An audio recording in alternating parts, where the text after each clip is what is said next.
এতে একটা অঙ্ক পারলাম, দ্বিতীয় অঙ্কটা করি। এই রে, এটা তো বুঝতে পারছি না। মা, এই অঙ্কটা আমি বুঝতে পারছি না, একটু করে দাও না।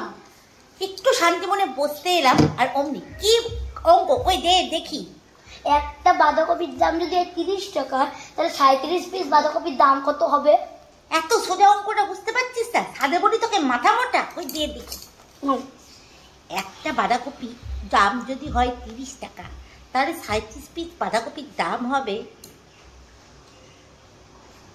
এখন বাঁধাকপির দাম কমে গেছে, 10 টাকা করে ধর।